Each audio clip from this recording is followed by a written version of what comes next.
Brock and I are... Lady Smith, lock the butt! Someone left a baby! Go Team Venture!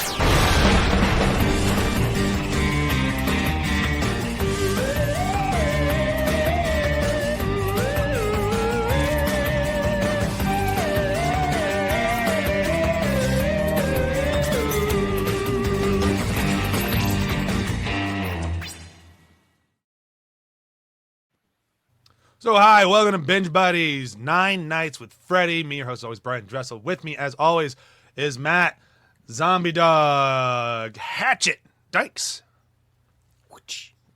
That's more It's of a a whip. whip sound. It's a whip, sir. It's supposed to be more of a kind of thing, but you know. So who read that book?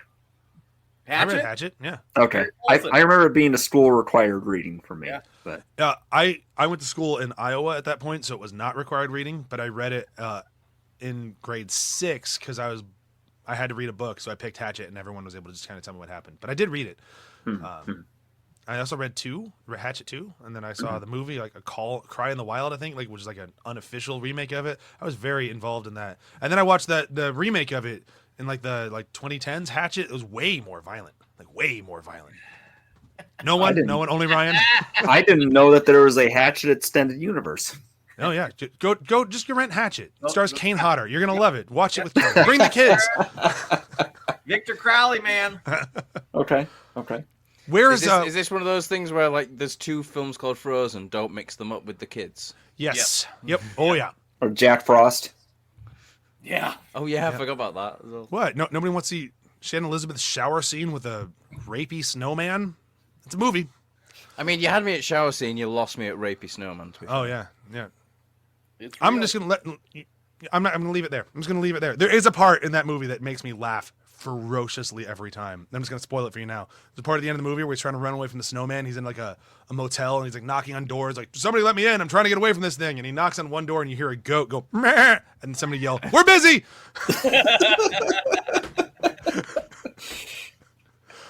Fucking amazing. Gets me every time. Now, granted, every time is the 2 times I've seen it, but still got me both times. We also have Joel, Gardening Gloves DeWitt. How does he get the gardening glove? Oh, because I practice safety, Ryan. This is bullshit. I'm very responsible. This is Joel is our protector. He protects us. I'm sorry. I was just gonna say we're fucked. It's so like quick aside on the question of protector. The first night I met Kelly, we were hanging out playing hide and seek with a group of people, and we ended up together. And when somebody found us, I pushed her in their way and ran for it. That's true love, baby. Now married with 2 kids. They weren't here yet. I mean, I'm questioning Kelly's choices now. you should. Yeah. At least regarding this. Yeah. Red flag. Let's see. I'm in the mood to be mean to Ryan again. We also have Ryan Hand Towel Lutens. I clean shit up. I mean, technically, you dry shit You're after it's not been going cleaned. to phase me. I mean, I said it wrong. It was hand trowel. But I'm still okay with hand towel. I'm gonna say, I don't remember going into a gardening supply store and going, "Oh, you need this hand towel." When you I thought it was garden." weird too, but then I'm looking at it. I'm like, then I'm looking at the description of like a small shovel. That's a weird towel. Oh, trowel. Is this part of your hand or your spring collection?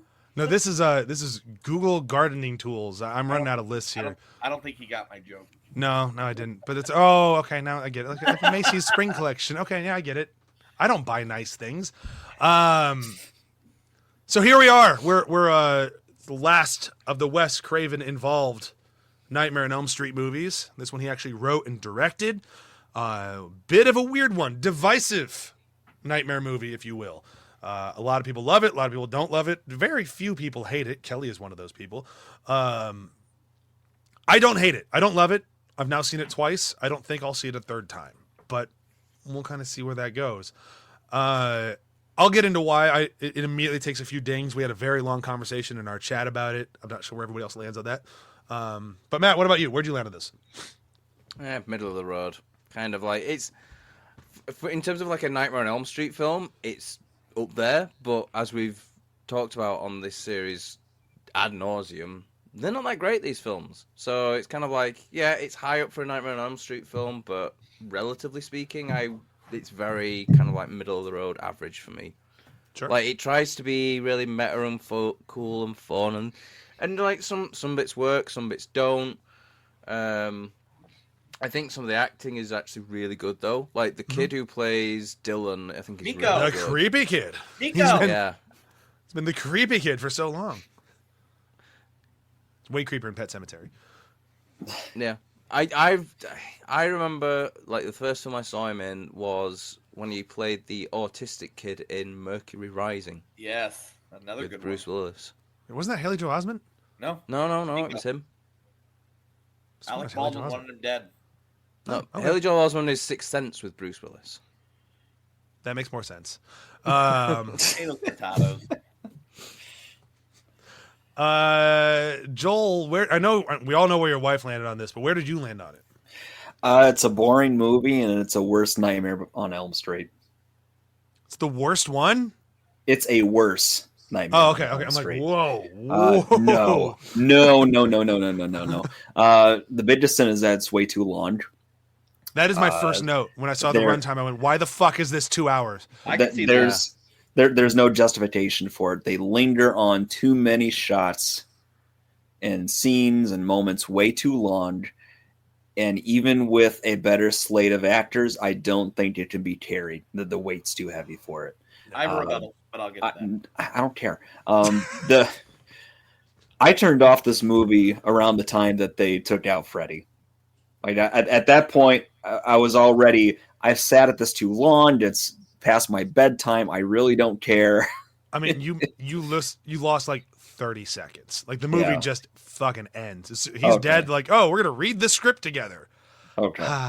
Yeah, the ending was really weird in that respect. I mean, we didn't actually talk about the ending that much in Can I say Nightmare on my Elm Street piece? 6. Yeah, let's ride. No, I'm not done yet. I'm not done yet. It has interesting ideas. You know, like that's the nicest thing I can say about it is that both this and the prior one were kind of meta commentary in some ways. This is too serious a meta commentary for me, but it's an interesting idea. It goes back to the execution side of things. They don't execute. It's like Sure. someone made Deadpool and Wolverine but took out all the humor. So Deadpool and Wolverine. Hey, very funny. Ooh, Joel's throwing heat. Ryan, tell us about how good this movie was. That's not accounting for Joel's taste. So you have to. I mean, and Matt's seen this. Is this was Wes Craven's film. He was given carte blanche. So do I think the movie is a little bit long? Yes. However, can I appreciate it in the fact that they really wove in the earthquake that happened while they were filming? Yes, I can appreciate that. That really is going meta. But to trash the ending, remember, Wes wanted a happy ending in the very first film. He was wrong then. He was wrong now. He got that with this, and it worked for me. It put everything at ease. It put a nice little, bow tie on it. Wes was done. He wiped his hands. He got everybody to come back and play their part. He amped it up. I thought it was great. Yeah, there's less kills, but that's what Freddy is. Think about the first movie. There's only 3 kills in that movie. This one, there's only 2, and one of them is a throwback. The other one is a very gnarly kill. Like, that is frightening when he is driving. But we'll get into all that. I think this movie is good. I think Wes Craven really hit his stride. Is it as good as the first one? That's to be debated. I mean, but this movie is, I remember having it on VHS. I thought the look of Freddy was good. The new glove, it worked. I like that there was 2 gloves that worked in this. I just really liked the idea of filming a movie within a movie. I thought that was new, unique, and having Wes Craven guide us through that was good. So I appreciate the movie for Wes. I'm going to push back really quick. There are 4 kills in this movie. The 2 guys in the opening. They actually do I die. forgot. Yeah. Yes. Chuck and Terry. Yep. Going back to Deadpool for a minute. So this, it reminds me of that in that limited resources necessitates creativity. And Deadpool 1, they had limited resources. They had to be really creative with how they approached things. If this is Wes Craven's go nuts, then he's too self-indulgent. Same thing between Deadpool 1 and 3. Way too self-indulgent. And here for... I don't care, Ryan. That's how I perceive it as the viewer. I am not some cinephile. I am explaining this as somebody who is going to see this once. Sir, you have been on a film-related podcast for multiple years. You are a cinephile. You are creeping on cinephile whether you like it or not. You are forming opinions about movies and franchises. You are a cinephile. You're actually commenting on filmmaking now, which you didn't when we first started this thing. Sorry, Joel. Right. We are... It's at that moment you realized. You're getting there. I'm not taking blame for it. That's all I got to say. All right, let's watch the trailer. You guys ready to watch the trailer? Yes. Yep. All right, here we go. I did not share it preemptively because afraid is going to ruin something. Ready? No, not ready now. I've lost it. Good. Oh, it already started. Here we go. Maybe it's time you came home. Oh shit, that's the wrong one. That's Scream 3. That's the wrong Wes Craven movie. That's the wrong third Wes Craven movie. See what I did there? All right, let's watch the right trailer.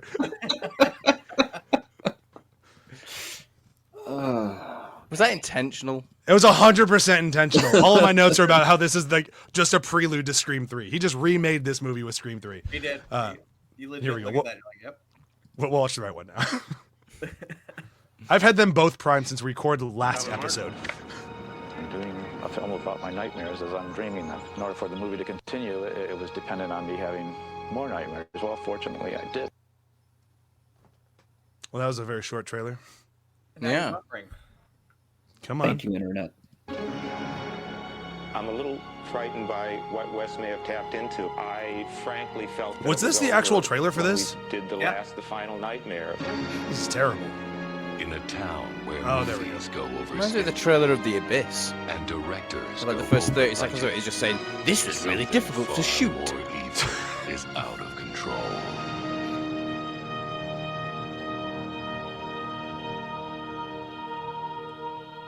But it does. It does still stop at the screen. World of horror film suffered 30 its years own ago. terror today as two of Hollywood's best-known special effects technicians were found dead. Question. Do you guys see many news reports where the newscaster describes in great detail how somebody was brutally murdered? That was a nightmare, dude. So no. Okay. No. I'm really tired of the rationalization of this stuff. That's all. I think that only happens in the movies. I do like What happens I when do the like story the premise dies? of this movie. The evil is set free. Yes, Wes is it's not a got great interesting ideas. It's got Now really the film's interesting ended. ideas. The genie's out of the bottle.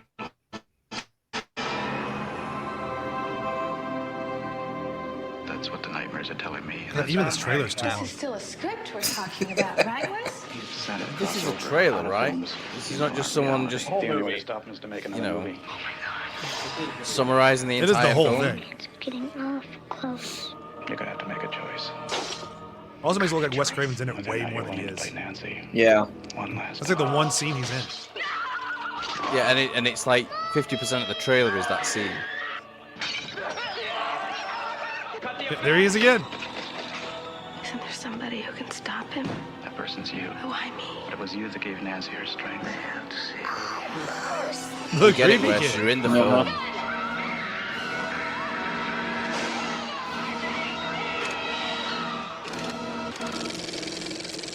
Oh boy. Is your internet broken again? Trailer. Yeah, the film strip ripped on this internet trailer. Mm. Dude, Okay. I think What? that's why this movie did so bad in the box office is because like it did not really cater to being a Freddy movie. Because it was a suspense meta commentary instead of a horror film? Correct. Yeah. I mean, here's the thing. I'm just going to kind of jump way ahead in the movie. The idea that there is some demon that enjoys being Freddy trying to come into our world by using the Nightmare on Elm Street movies, I don't think is a bad premise. It's a little goofy, it's a little out there, but I can get into that. Like, We talked a bunch last week how much I like Phantasm. Phantasm's great, very goofy and out there. I'm into the premise of this movie. I actually think it's really good. I like the acting in it, even though I still don't think Heather, I forget her last name. Langenkamp. Yeah, I don't think she's ever been great as Nancy, but I always think she's been good enough for what the movies need her to be. Like, she's there to be a vehicle for the audience, and I think she does a great job with that. This movie it takes so long to show its cards that I get frustrated watching it. And by the time you show its cards, I'm like, okay, so do something with this. And then it doesn't really do anything. It's a very, very cool idea that I'm very into. I love the idea of this demon going like, Freddy's fun. I'm going to be Freddy. That's a really cool thing. And that makes sense to me. Like, how many like random demon movies have we watched where they just end up being themselves, or a weird animated crooked man? I don't know why I'm going after Conjuring 2, but that annoyed me. But yeah, like this one, it just, as much as I like it and I like parts of it and I like the acting, I really like seeing Robert Englund be Robert Englund. But like, I honestly think it just, for me, I think the reason it doesn't fully work is that it's just too damn long. It's just too damn long. I will. It spends a lot of time meandering at the beginning as well. Like, it takes too long to really get going.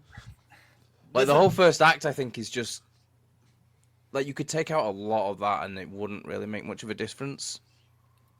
For me, it's, I understand how it got to be so long. They went full meta up the shiz. Oh yeah. I mean, because first you had the earthquake, and so they went out and got all that footage, and they had her driving around to get that footage. So they played that in more and more, especially in the whole of the breaking of reality. But people they're not gonna make that connection. They want to see a Freddy movie. They're not realizing that anytime there's a tremor, he's getting closer to being released. People aren't going to pick up on that. They still think it's nightmares. So I understand the longevity of it. But like Heather Langenkamp had a stalker, and so they included that as well. And I'm like, was this really needed? Like, was this aspect really needed? Well, it gave us Scream. I mean, to say that you have a crazed fan, that's one subplot I think should have been removed. Yeah. Because they did nothing with it. Are we led to believe that that's Freddy's, like the demon Freddy trying to come through, but they don't really do much with it. Like we get a few phone calls, and we're led to believe that like the thing that she's going to talk about that, and then she doesn't actually talk about it at all, and so it just you're just kind of left there with like these weird phone calls every now and again. So it's used as a precursor to what's going to happen next, but again, it's not effective. And then secondly, like Wes Craven, you're writing this movie as you go along as part of the story that you're weaving the narrative. Get an editor. Patrick Lesser, man. He's the guy that did the Dracula 2000. Well, I think the problem with this film is like, clearly, because the film we're watching is as Wes Craven in the film is writing it, this is a first draft.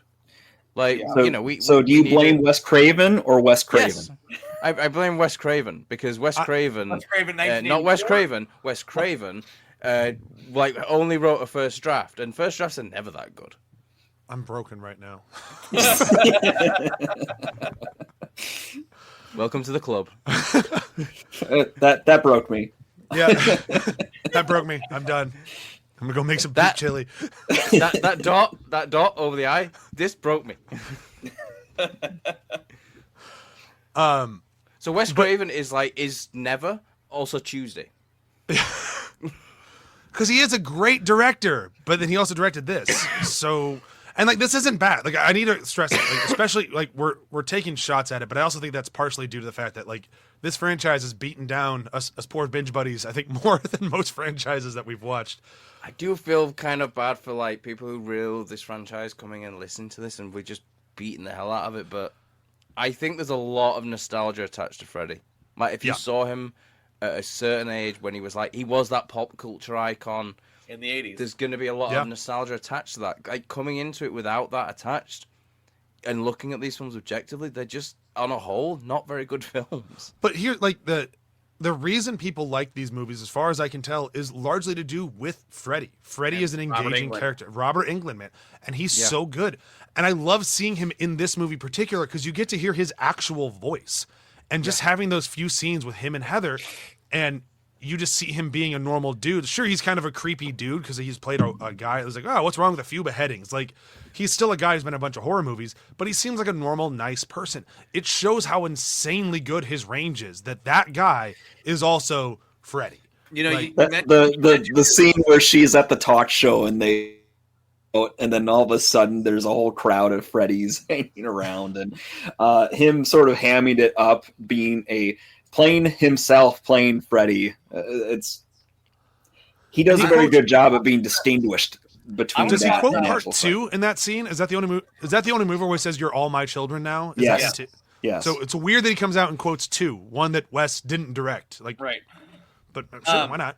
But with that too, like, just the range of Robert Englund, like when he is finishing his painting on the phone call, like you can feel like his understanding that he's about to be possessed. Like he is. Yeah, that was a great scene. Mm-hmm. I love that scene. Yeah, like he is about to be possessed by this entity. Like you just feel like that he's accepting. Like it's accepting and it's fearful and it's all felt in those 5 minutes.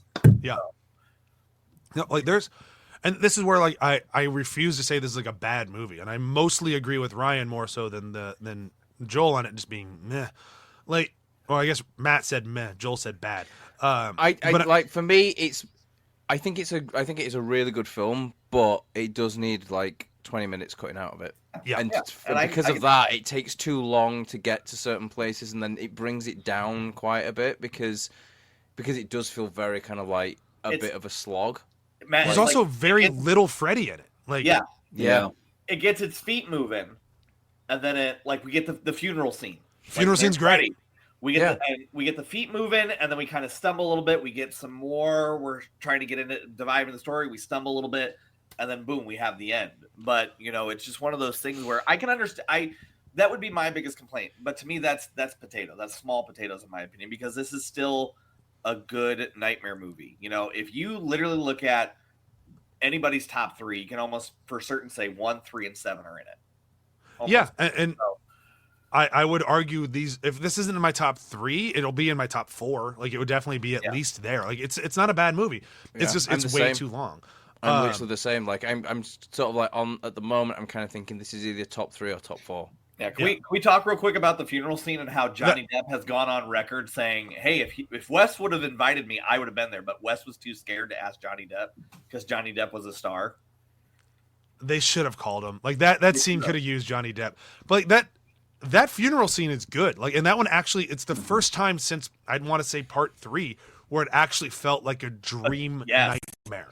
Yes. Like the playing with like the physicality of like the coffin, like how it gets super long and weird. Like that felt like a dream. We haven't had that in a very long time in this franchise. Like that was weird and it was different. It kind of made you a little uncomfortable. It's like, that's what I want to see. This was good. Yeah. Yeah. Like the funeral scene, I think is a real highlight for the film. And like, it's also a highlight for the film because it, like, the meta aspects of it, it does subtly. It's not really in your face that, like, everyone who's at that funeral scene is basically involved in the Nightmare on Elm Street films in some way, shape, or form. They're either a producer or they were in one of the films or something like that. But it doesn't. It's kind of it's being meta, but not overtly. And I think that works better than when you have these meta things where it is basically going, "Hey, look at this thing over here." Like I prefer like a bit of subtlety. And like mixing that funeral scene like with the meta aspects with the creepiness of that sort of like that dream element of like you said the casket getting really like long and everything like that. It's a really good mix. It is, and it takes too long to get there though. Like it takes half an hour to get to that scene. It's really far into the film. What really drives the end of that scene and what makes that scene the cherry on top is she saw Freddy. And then she has Robert come up and say, "If you need anything at all." I know. That's so good. But like what got to that funeral scene is a pretty decent kill. Yeah. The Dagon kill. Now I take a lot of issue with that living in SoCal when he's like, "I'll be there in 3 hours." Like Palm Springs is like an hour 45 tops. And it's like daytime when you leave. Even I wrote that down. One of my notes is it takes him 3 hours to get You go home a from long way. work. Like he was supposed to be on so location. it took him 3 hours to get there, obviously as well, because like that's how things work. So you're commuting 6 hours a day. Well, he did Either say he was on move location. or get a better job. Well, no, Right. he's on location. That makes sense. So a lot of times, if you do props, you have to be on location. They're probably going to put you up overnight. That makes sense. All this is tracking, and especially with Palm Springs, nobody works in Palm Springs and then comes back to LA every single day because it's just far enough to be a pain in the ass. So you always want a hotel when you're working there. But he leaves Speaking from that experience, morning. He leaves that morning. That's it's probably where probably the first day of shooting. All this is still working for me.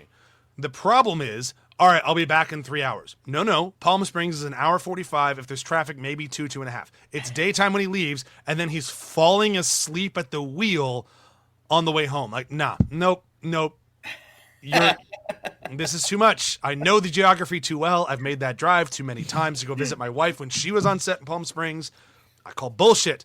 But the kill itself is really good. I love the callback to the first movie with Nancy in the bathtub with the glove coming up and going at her crotch. And this time it's going to her husband at his crotch. Like I like the gender bend on it. Kind of makes me feel better about how kind of creepy and weird it was in the first movie. I'm like, okay, I feel a little better about it now. I'm going after a dude. I like that. And then he just gets wrecked. The one clawed. Yeah, it goes ding, and then makes him scratch his balls. Like, I love that. It's that sort of like the way that Freddy plays with his victims. It's that sort of thing. Like, I've got it. Ooh, I could have you right now, but I'm just gonna. Boop. Got your jeans. But like the thing the scene's missing is Freddy. It's a great nightmare scene, and it's a great. You see the glove, and you see like the big slash down his chest, and like there's a big gnarly explosion. All great. There's no Freddy in it. There's no taunting. There's no game. There's no. But I think that gives something to what we're seeing a different Freddy, and I think that's where Wes wanted to differentiate. I mean, think about the very first kills with Chuck and Terry. That's done by a mechanical claw. Yeah. And I even think that that's cool because you're showing Hollywood and these people that work in special effects and they're being killed by a special effect that's disembodied. You know that Freddy's possessing it, but that glove was cool. So even if that was the glove, I mean, I like the glove that's fused in that we get later, but I mean, even that mechanical thing was cool. And just, the very first word spoken on the film is more blood, and it's coming from Wes Craven. Yeah. And that's coming from a guy in the very first movie who dumped buckets and buckets and buckets into a room. So I thought that was a great way to start the film. But I mean, I just think that the tonal shift to try to not show Freddy is intentional because we've gotten so far from what he was from 1 and 3 and now that he's recreating it, he's purposely not showing him until that funeral scene. I get that it's intentional. I think it's the wrong call. Like that's like I get that. Yeah, I totally agree. That's why he did it. I don't think I would have done it.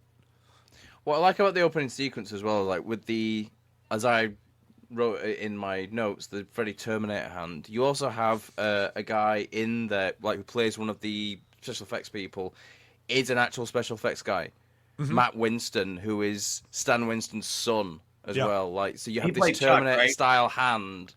I can't remember what. Yeah, the one who gets hit in the neck.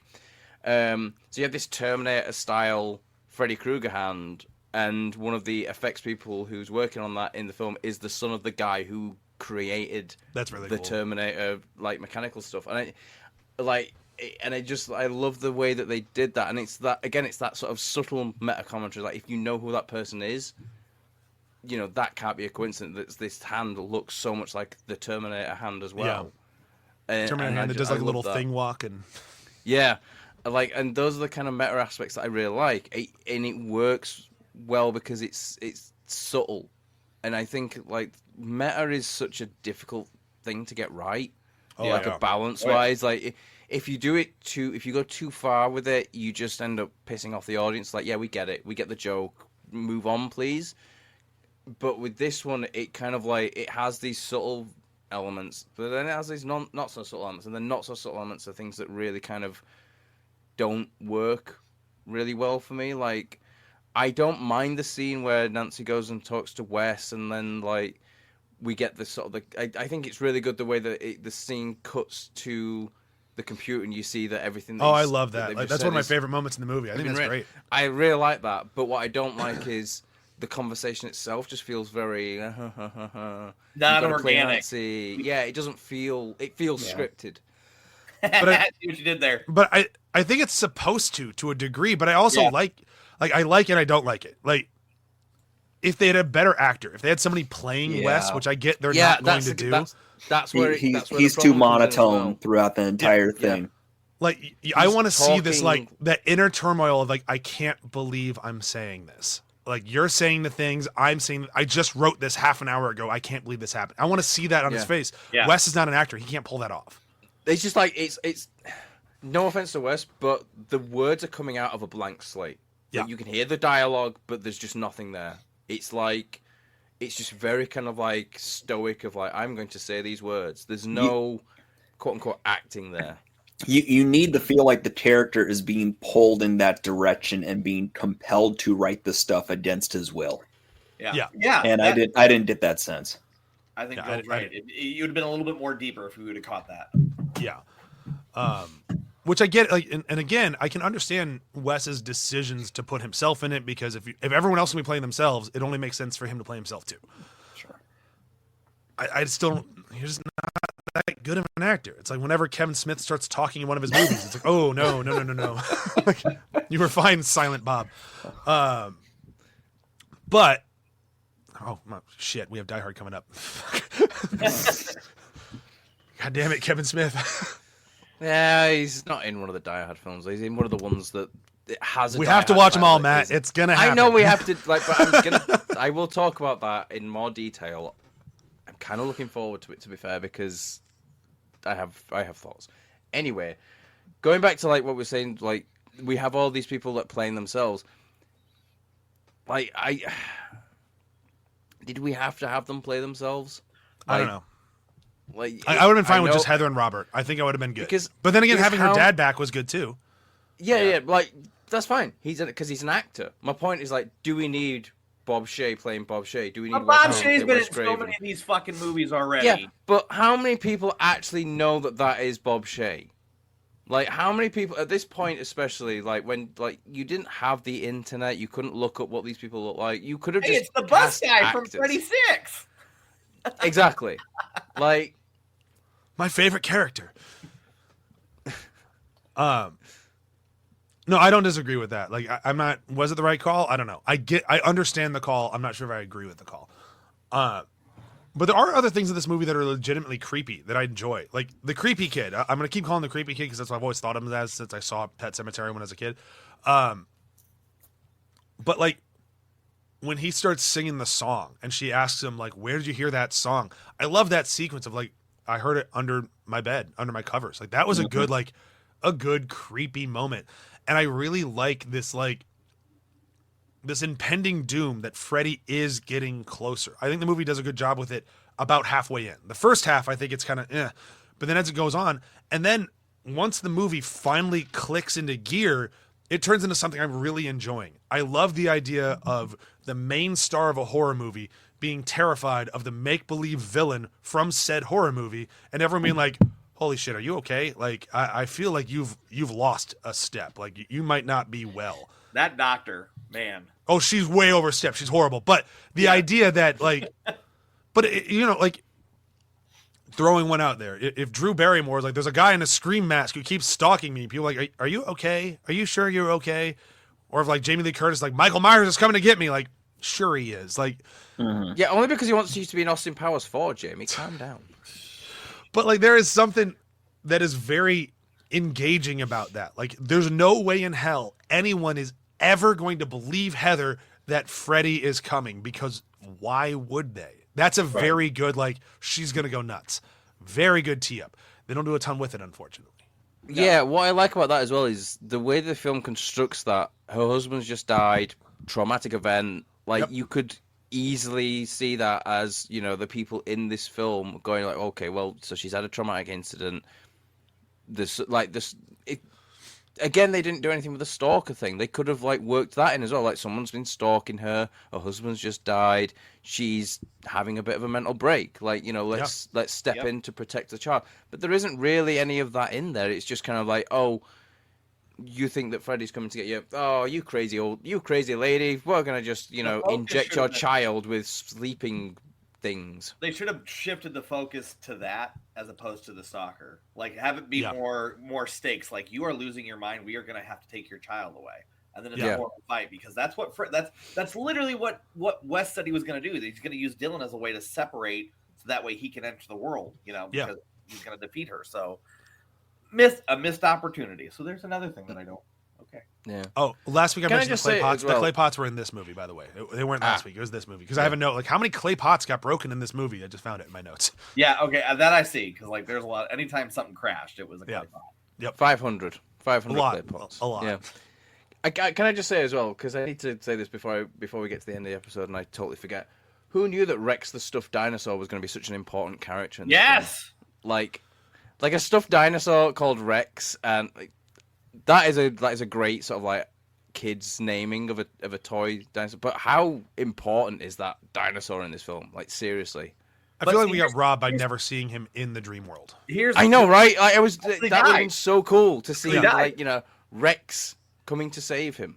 But see, that's where I think that works too, because kids' imagination. The dream world is anything. Yeah. I mean, I think like this is a movie about Heather, not about Dylan per se. Dylan is the conduit that is going to be used to allow Freddy to enter.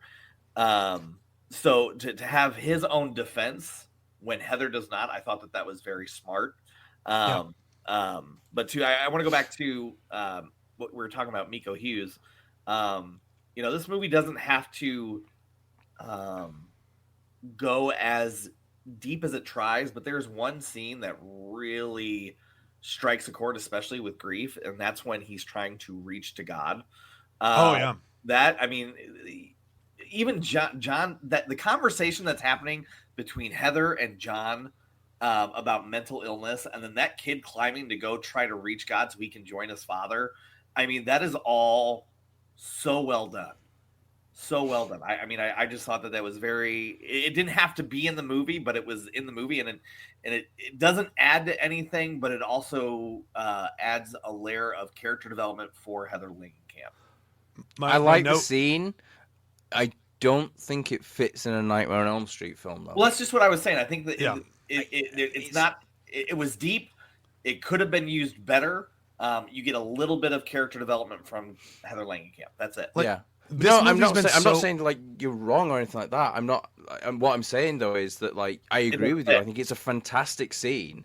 The problem is like I don't think it fits in with these like what the audience is expecting from this. So I think that's where it kind of like it's another one of these reasons why this film probably didn't do so well, is because it's doing a lot of stuff that people are going like, because Freddy's not in this film. You're going for nightmares. You're getting mental commentary on mental illness. Yeah, you're going to see Freddy Krueger. He doesn't show up for like an hour before we actually see. You see his Freddy face at the funeral, but he doesn't really do much. Like he's just kind of there. But like, I don't know. Let's talk about when we see him, because he comes in full glory, and I think this is what really works for me in this film is when we see him. He is standing. Well, it's the miss me. That's the first time. But then you also see. Oh yeah, in the closet. That was good. That's a good jump scare. That's a legit jump scare. That's good. Yes, and that whole fight, the blending of the lines, the earthquake. I thought that's where it all brought together. But the murder of oh god, what's the babysitter's name? Julie. Yeah. When he kills the lady in the first movie, and she's writhing around the room. I forget her. What is her name? Tina. Yeah. We now see Freddy dragging someone across the body, and I thought that was genius to not show him and then show him do that while also taunting a kid. That's where you make up for a lot of this movie. It's a really good use of that rotating room thing again, and like I like the intercutting where, from the adult's perspective, they don't see anything. From Dylan's perspective, you see Freddy dragging it, and it's really kind of like it's one of those subtle moments which works really well in the film, because it's like, oh, we can see Freddy. This is Dylan's perspective. We can't see Freddy. This is the adult's perspective.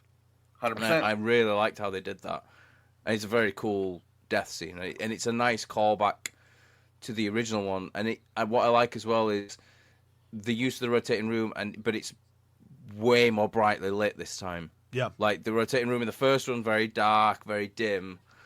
Whereas with this one, you can see everything, and it's done so well. You can't, like, if you didn't know that like there's a rotating room, you'd be looking at it going, how the hell did they do that? Yeah. But they had the cinematographer, I think, was the guy who worked on The Fly.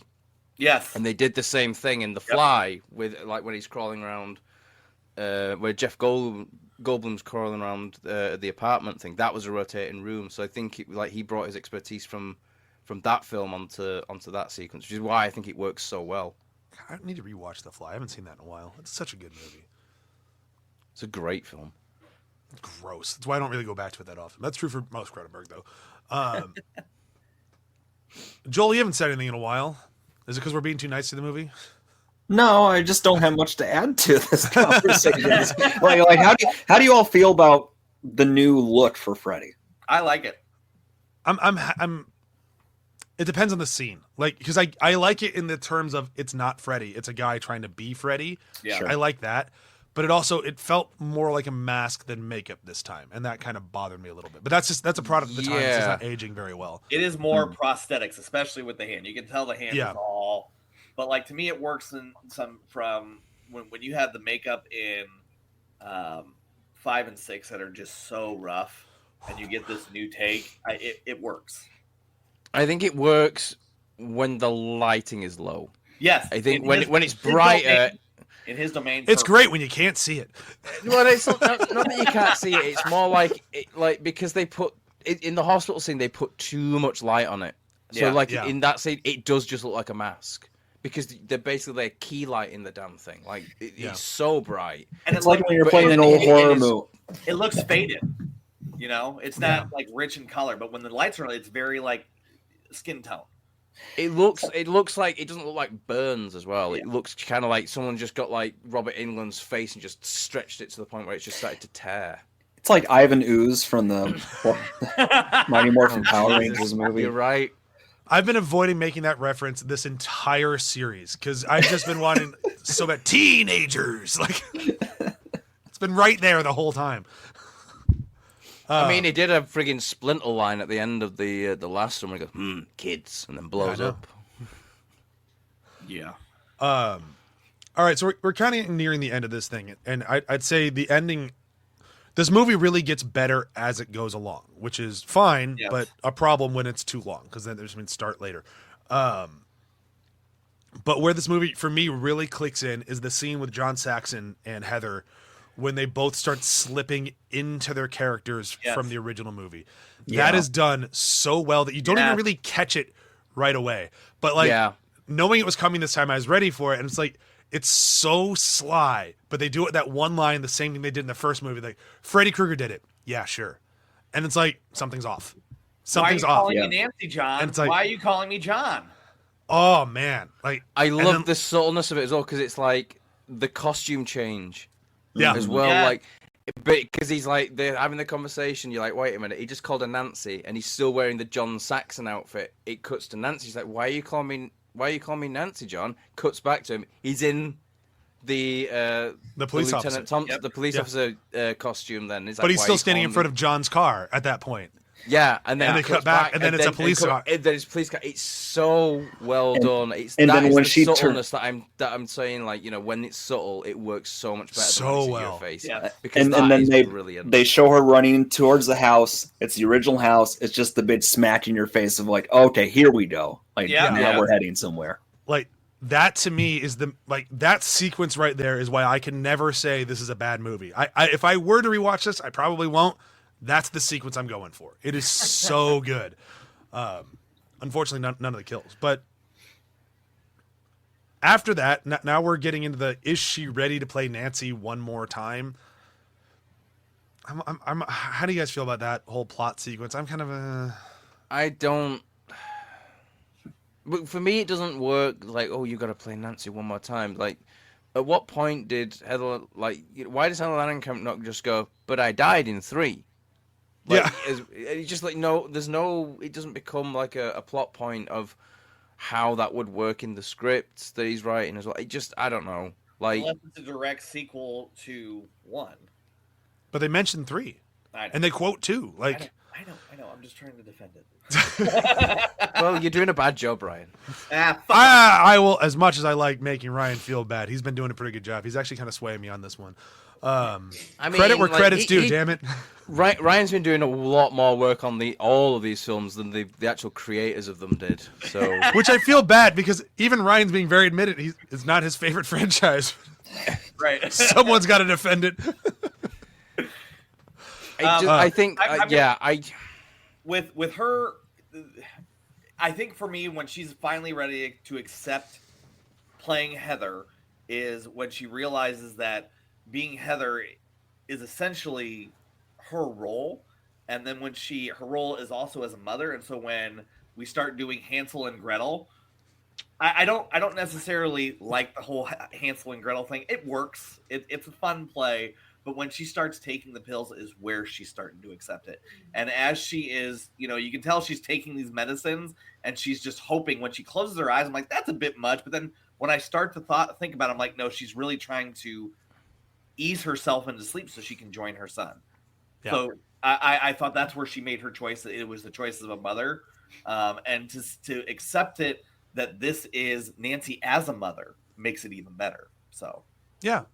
And it largely works. I mean, she took a lot of sleeping pills. She's not waking up. She ain't waking up. Yeah, I was gonna say like she took what 5 of them. Yeah, she took a lot, and this is early '90s before they started putting that stuff that makes you throw up if you take too many sleeping pills. Like, bye, Heather. Although they were Dylans, so they child dosage. Oh, okay, that is true. I didn't think about that. Yeah. So even to that point, like when she realizes that she lifts up the last one and it's on the edge, she doesn't take it because she hears mommy and she realizes she's asleep. So she can that's go true. For it.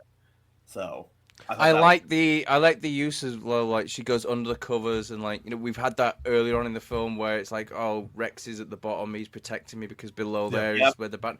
So she goes under the covers and then it's like when she's asleep, it is like this kind of sheet tunnel. Yep. Yeah. I think that's a really cool idea as well.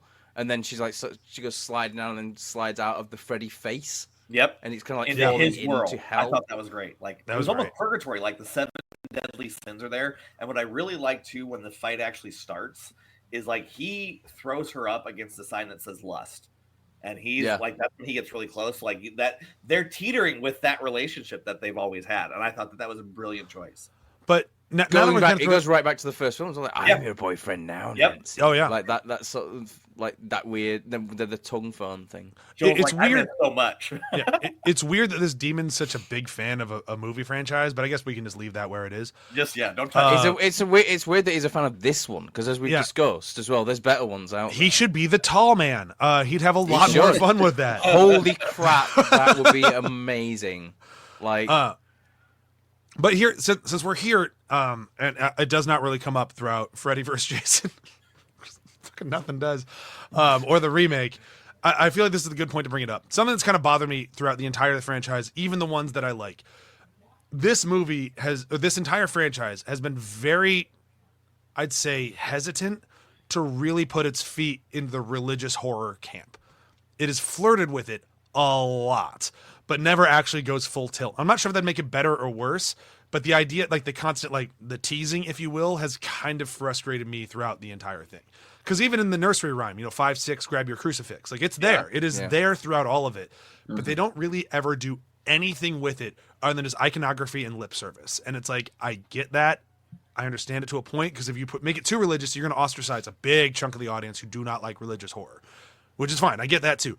But as somebody who does like religious horror, and I would like to see it brought in a more like engaging way, we never really got it. You kind of got it in 3 with the kind of. That's the thing. Like it's always kind of. It's always on this kind of like, ooh, you like dipping your toe in a little bit, but we're not gonna go all the way in there. Like every time there's something about his mother, it's always like, oh, his mother, like she became a nun. It was like, all this kind of stuff. But you don't go that far with it. Like, is it 5? Yeah, 5 where the mother, like Freddy's mother, kind of like drags him away. They could have used it in that way as well. Like, she is the light side, he is the darkness, and it's like this kind of religious battle of like good versus evil. Probably wouldn't have improved on that film at Like- all because it was still garbage. so bad. But like, could you imagine like in this one? So if say that the rest of the franchise had gone full tilt in like the religious horror thing, and then we have this movie, and like this is the real like, not saying like believe what you want to believe, but if the Freddy line in this had been like, this is the real world, there's no God here, I can do what I want. Like there could have been an added level of like, oh shit to this if they had been using like religion to defeat him the whole time. And then here in the real world, especially like in the 90s, that's where like it really started like tilting where like there's more people just being comfortable with atheism and like other religions and like that sort of stuff. Like they could have been, there's a whole wealth of stuff they could have used to make these things just an extra level up. They never touched on. Well, they touched on it. They never actually did anything with. Yeah, I think you're right. And even with the final scene, like you definitely get the idea of hell or even like purgatory. And then, of course, with the 7 deadly sins around, around just etched on the wall. So, I mean, it's hard, especially with the idea of it being a demon. Like that, that definitely elicits some ideas of, good versus evil. But a demon is, choosing to be Freddy and live in this universe. It's interesting. I think that, like you said, if they went full tilt religion, they are going to alienate some crew. I think they did a nice with the subtlety of it. So yeah. I'm always going to wonder what it would have been like, or where they could have taken it had they gone more that route. Would have been better. I don't know. It could have been 10 times worse. Who knows? Yeah. But getting back to the end of this thing, we got to throw it out here. The entire franchise has had a weird fascination with tongues, which I find gross. They're for eating. You eat with your tongue? You know what I mean. This has the grossest tongue sequence in any of them. The tongue even whip Heather, thing. even Heather Langenkamp really hated that. And even that Wes Craven. sequence. Even Wes Craven, when they were filming, he's like, you guys need to take it easy on her. Like, let's not make fun of her when we're doing this. She agreed to do it. Let's just do it and be done with it. I actually think they went too far. And this is I do not say that often for horror franchises. The only horror franchise I've said often for is Terrifier. Every single one of them goes too far. This is the first time in a Nightmare, or really any of the ones we've talked about, Mike, that when the tongue goes inside her shirt, we went too far. We went... Yeah. And I'm hoping that was a body double because they do it from neck down for that sequence. I'm hoping she said no to that. If she didn't, more power to her, earn that check. But it was just too gross. Like that was the only thing in this franchise where I'm like, come on. Blech. But hey, then the kid stabs the tongue. So hey, that's great. Nice. That is my note there. Nice stabbing, kid. Yep. I do like as well when the tongue goes back in his mouth. It's you forked. can see that it's forked. It's forked, and it's just kind of like flopping around. So. Is that before or after he tries to eat Dylan's face as well by unhinging his jaw? After. Is that after? Yeah. Because that's a good shot got too. Dylan in the burner and he's gonna eat him, and then Mom comes to stab him in the nuts, which she does. No, she does. Yeah. That was a that sort of like prosthetic head that they used good. for that was That was really good. That was good. Really creepy. But even then too, like, I think her stabbing Freddy, I think that was very accurate. Like the fact like it took her a minute to get the blade out. Like I'm like, that's pretty She got it in there. Yeah. She did. Yeah. The third act of this movie is is the level of quality I wish the whole movie was. Yeah. Like I wish the first act had just some of this level, because the first act is really what drags this down for me and why I don't love it. Because 2 and 3, it gets a lot better. Now where you lose me again is I said it when we covered the first movie. I'm going to say we're covering this one. I don't think happy endings is the way to go with this franchise. I think interdimensional demon wins. I'm sorry. I just don't see how blowing him up would kill an interdimensional demon. Like, especially dreams. Weird shit happens in dreams. You come back every time. And the fact that it does end kind of weird, and it ends with them reading the script together of like, was that just a story? Yes, it's just a story. Read it again. Okay. Sure, it's just a story, but it's still a fucking horror movie where let's relive your trauma that you just experienced. Your dad is a character who gets brutally murdered and then dies in a car accident. Yeah, let's read it together, son. Like, what the fuck? Like, let's read about how your dad was brutally murdered in the car. Like, we'll really see, like, oh yeah, and then the claws stab your dad and rip his chest open. Yeah. Do you like that, son? Do you like that? After that, let's go have lunch with Uncle Wes, who wrote this. Like, no. So yeah, I don't think the happy ending was right in either movie. If you want a happy ending, sure. This wasn't it. This didn't do it for me. I thought it worked. Of course you did. I know. I don't think horror films should have happy endings. Like, I don't like the ones that really work well don't have happy endings. Really, they always have this kind of like, ooh, the evil's still there kind of ending. Like, or all like the Freddy films are like that a little bit. See, but to me, that's like a cop out because you know that they're trying to leave it open to give more. No, not You Freddy. leave it Jason ambiguous. films. Yeah. If you leave it ambiguous, then that's where you can make it. That's where you can go for it. Like Heretic, that movie left it ambiguous, and you can make up whatever you want. Could there be a Heretic 2? Maybe. I don't know. Who knows? But I just, to me, it's what Wes wanted. You can really achieve it. Do I think reading the script is something they should have done? No. I don't think that should have been it. I think that especially considering like the script is like a horror film script, and the Right. whole thing with this whole film is like, you know, there's even in the interviews like, would you let your son watch these films? No. So Well, like, read the script. But let's read the script like of this horror film where your dad dies. Yeah. Your actual father dies. If it ended on the little kid playing guitar on the porch as you pan out, then it would have been a much better film. Just talk about how Jody isn't there anymore. Like, let's just do that. Yeah. And then he goes to pack his bag. They're gonna go away somewhere, and then like, you know, Freddy's reflected in the mirror, and he just goes boy. And then, like, some hands come through a mirror and like. Well, through. say boy or bitch. I mean, I guess it is Freddy. It is Freddy, isn't it? So like, how do you elongate bitch?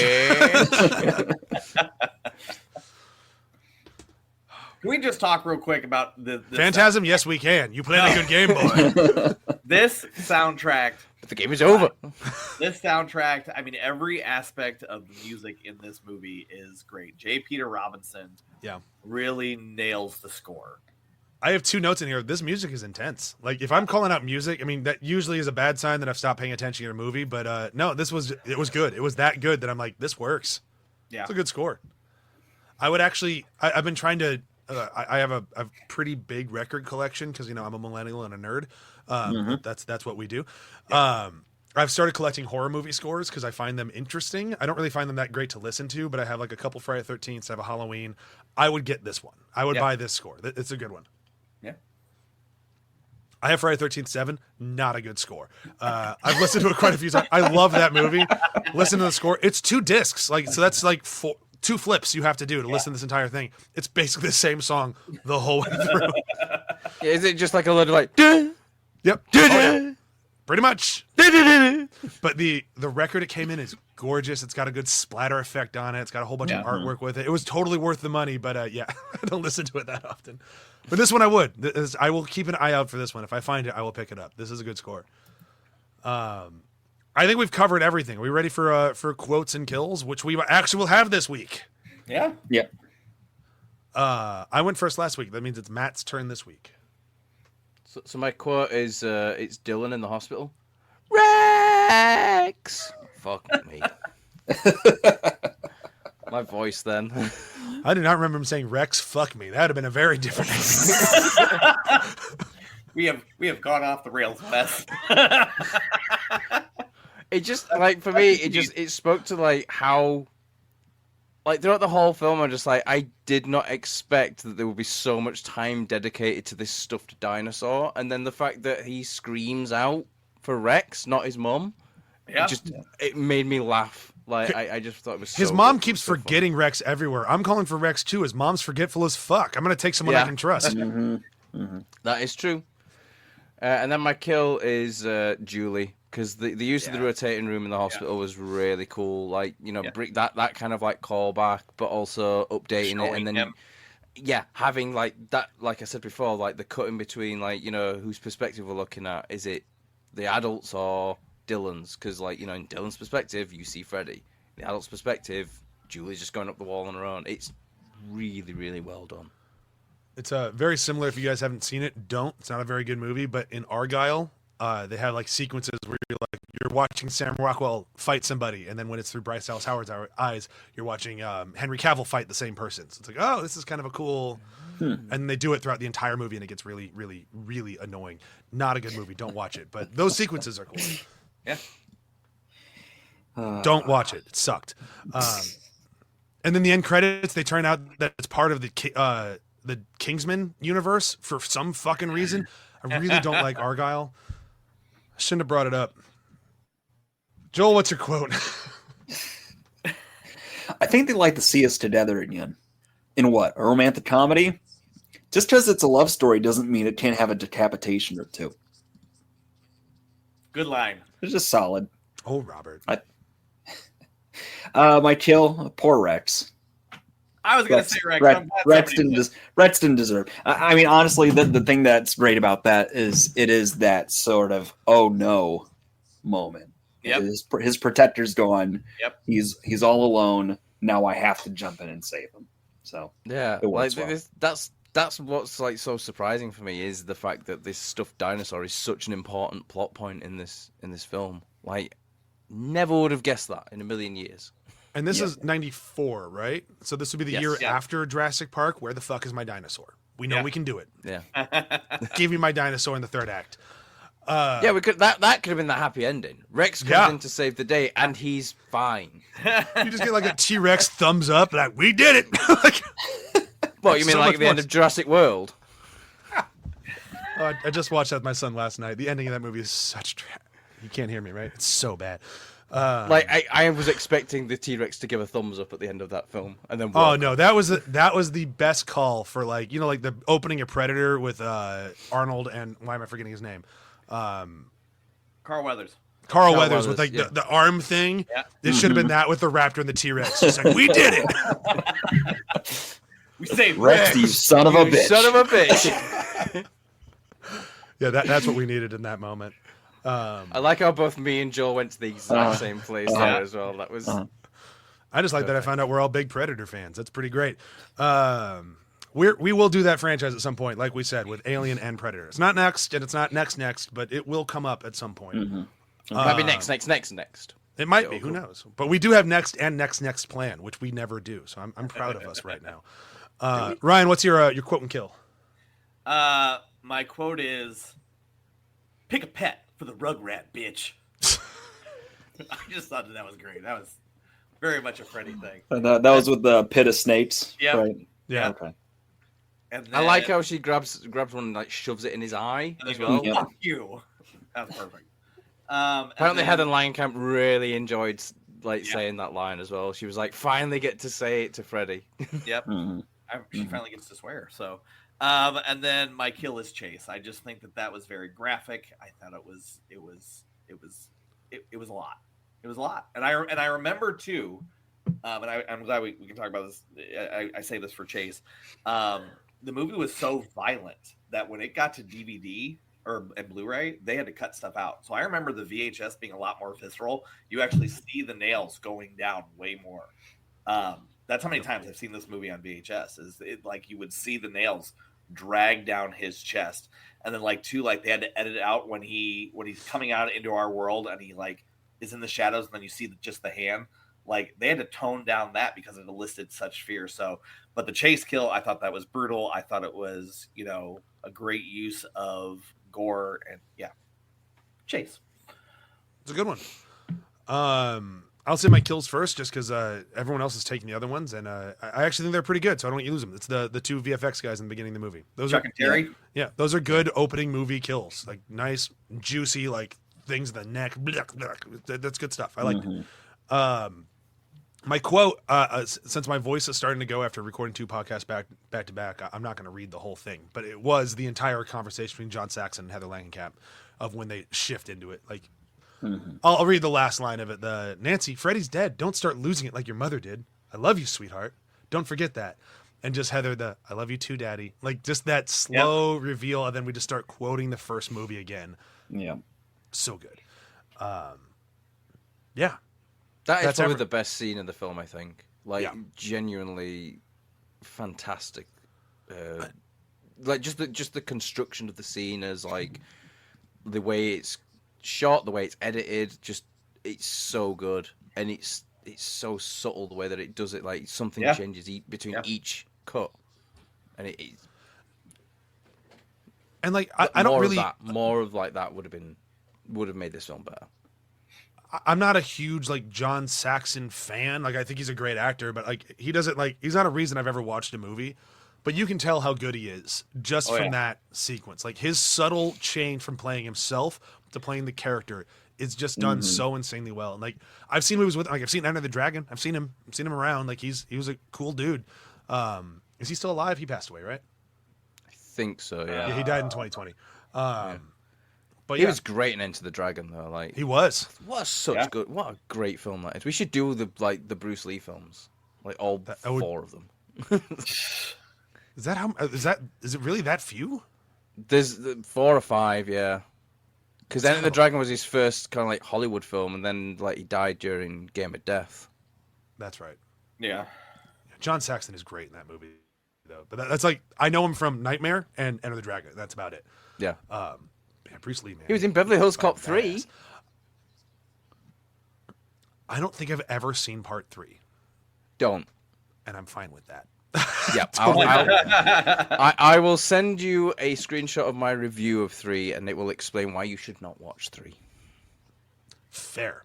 All right, so we are done with the normal Freddy movies at this point. We've done it.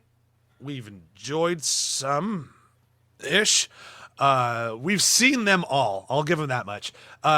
Coming up next, which one is next? It's Freddy vs. Jason. And then Jason. Yep. So we're going back to Crystal Lake. I'm very happy to return. I always am. I love Jason movies. I'm very excited to watch this one again. I know it's not great. I know when we watched it for Friday the 13th, we all kind of ganged up on it a little bit. But watching it from the Nightmare perspective, I think we're going to be a little bit nicer. We'll see. I honestly don't know. We might all end up being like, this thing still sucks, but I don't. I'm interested in like how it's going to, like the experience. How the experience is going to be now having the Nightmare, the understanding of like the stuff that's happened in the Nightmare on Elm Street films. Because like going into it last time, I'd only seen Nightmare on Elm Street, the first one. That's it. Yeah. And our big complaint was it felt more like a Freddy movie than a Jason movie. So now we can come into it with the knowledge of what a Freddy movie is. And I'm excited to get into it. I don't think it'll be a very long episode because we've already done a full hour on it. But we'll see. And then after that, we get to do the remake, which no one likes. Literally no one likes it. All right, so we're gonna skip plugs again because it lets us end episodes earlier, and I really appreciate that. But if you have something you have to plug, always just go for it. Anybody? No? Yeah. Nah, just come back next week. Come back next week. We will have a ton of fun talking Freddy vs. Jason again. If not, just to be able to bring Jason back into things for a little while. And good news, people fucking die next week. Like that body count goes up. Yeah, goes way up. Even for Freddy, goes up. So it's gonna be a good time. And I'm pretty sure that like more people die by Freddy's hand in the next one than in the last 4 films combined. Yeah, Freddy gets to cut loose a little bit, so that'll be a good time. And then the rest of the movie's there too. I like Freddy vs. Jason. It might be my version of Ryan trying to defend Part 4 of this one, but I'm okay with that. I can guarantee it's going to be higher up on my ranking list than it was. Bye. Bye. For more Deadpool and Wolverine. 1, That's for 2, you, Joel. Thank you. You know why they sing that, right? It means it's going to come.